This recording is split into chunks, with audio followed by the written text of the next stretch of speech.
avec même des policiers en tenue de mécontents à Paris ce vendredi 12 juin, marque bien le retour des manifestations, malgré Madame Sibeth Ndiaye ayant continué à proclamer « Si on interdit les rassemblements de plus de 10 personnes, c'est bien qu'il y a une raison.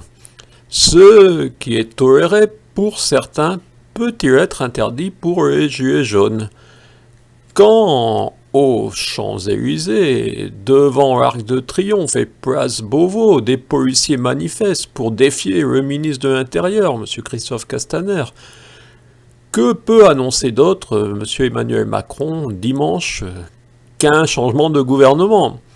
Tout le reste ne serait que blabla.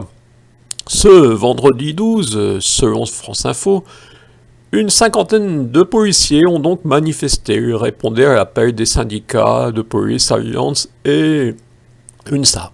Selon une journaliste de LCI sur Twitter, ils sont également passés devant l'Élysée. Oui, même la police ne respecte plus l'interdiction de rassemblement de plus de 10 personnes sur la voie publique. Les flics de France ne considèrent plus Christophe Castaner comme le supposé premier flic de France. Il nous a lâchés lundi, nous a jetés en pâture lundi, selon Yves Lefebvre, secrétaire général de Unité SGP Police. Oui, je connais pas. Dans plusieurs villes, jeudi, certains ont jeté leurs menottes à terre en guise de protestation contre ces déclarations du ministre de l'Intérieur.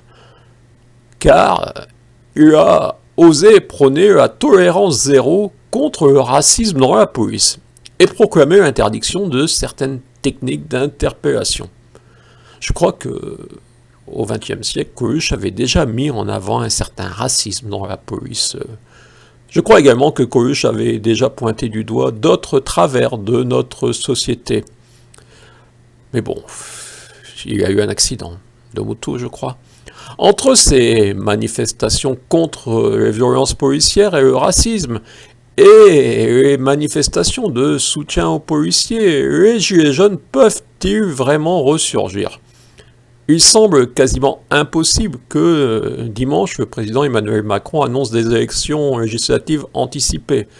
Il ne prendra pas ce risque avant le déroulement correct du deuxième tour des municipales. Et même cela ne saurait apaiser le malaise général de notre pays. Où va-t-on? Avec qui? Comme vous l'ignorez peut-être, je suis dans une commune où le mensonge et l'intimidation ont permis au maire sortant d'être l'unique tête de liste en mars. Il en a même été récompensé par un poste de deuxième vice-président à la communauté de communes et sa première adjointe par le titre de cinquième vice-présidente. Tout va très bien pour eux. Je me suis tourné vers mon député, M. Aurélien Pradier, qui m'a répondu « Vos affaires locales ne me concernent en rien ». Je me suis tourné vers mon préfet, mon président, qui ne m'ont pas répondu. Je me suis tourné vers nos médias, qui ne m'ont pas répondu. Oui, la France est ainsi, et j'ignore dans quel mur elle va s'effriter. Cette semaine, j'ai écrit « Les Insoumis ne sont d'aucun parti ». Je vous reprends le premier couplet.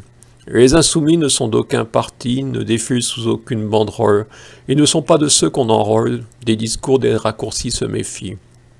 Quant au refrain, époque de soumission, chaque agenouillé veut son troupeau d'inféodés, république toujours hiérarchique du pouvoir et du fric, des idées en toc, des stocks de communication, marginalisation de toute réflexion, intellectuelle à la poubelle. Je vous encourage à réfléchir et à ne pas vous agenouiller, même si on vous y encourage. Je sais, c'est difficile. On se retrouve parfois, comme écrivait Gao Xinjiang dans le livre d'un homme seul. Un homme seul est tellement peu de choses, tout ce qu'il peut faire, c'est s'exprimer, rien d'autre. Vous comprenez pourquoi je continue cette chronique hebdomadaire.